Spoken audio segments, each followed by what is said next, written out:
In this video, I want to discuss briefly the logical positivist philosophy of science, and that's because there's some articles that I want to do videos about in a couple different anthologies that I have read, and I just want to discuss a couple different articles, and I want to start making some videos in the philosophy of science. But for now, I would like to discuss. First off, that because the logical positivism, epistemology, and philosophy of science was a very groundbreaking and important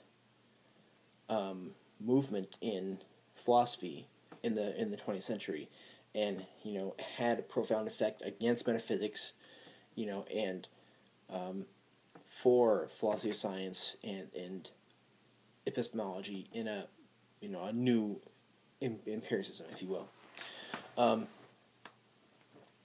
The logical positivists, following Russell, Frege, Wittgenstein, it was like the Vienna Circle, which was against metaphysics, because they metaphysics. I'm talking about like Heidegger, Hegel, Fichte, and various other continental philosophers that, in their writings, they didn't have exactly like a clear thing or a meaningful, Carnap is a positivist, was a positivist. Friedrich Waismann, Karl Hempel, Moritz Schlick, as well as others who were in the Vienna Circle and made up the positivist movement. A.J. Ayer as well, and then Quine followed, in a similar kind of thing. So basically, the philosophy of science of the logical positivists is the epistemology, in that they stated that they want to clarify meaningful concepts. It's this goal of clarity. It's this goal of being clear in everything we say, and for some like Otto Neurath, it was a coherentist type of thing, and for others like Carnap and Schlick, it was a foundationalist thing where we were going to put observation sentences and protocol sentences as our foundation of knowledge and build from that, from talking about sense data to talking about things to talking about sciences like geometry and arithmetic, to things like physics, and move up higher and higher. It's just it's this philosophy of science in that it's grounding knowledge into sense data, the given, everything we empirically see, that everything that is meaningful, all of meaning.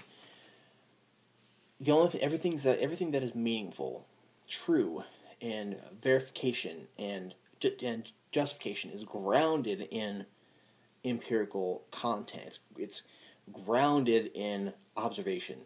For Neurath, it was a little different, but it had a similar, schematic, but with a coherentist,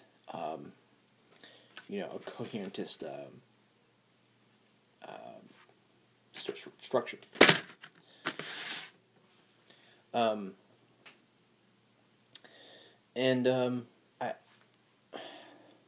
It's the whole philosophy of science is pointing out all of the things that are meaningless and trashing them, i.e. metaphysics, and clarifying things that are meaningful, which are able to be grounded empirically, and moving up far from those to higher levels of knowledge from, more lower linguistic frameworks, from Carnap and Russell and others, to move upward into different, more complex linguistic frameworks, and thus more, higher levels of knowledge, because this linguistic turn of philosophy had to do with,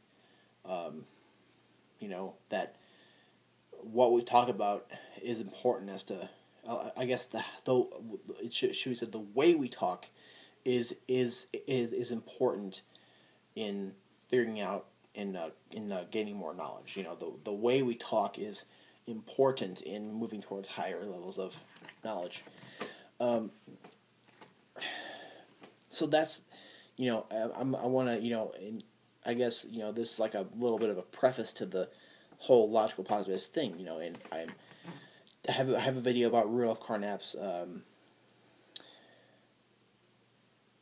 elimination of metaphysics via the logical analysis of language, and I'm trying to get some more videos on logical positivist articles, and I'm trying to do that. I'm trying to,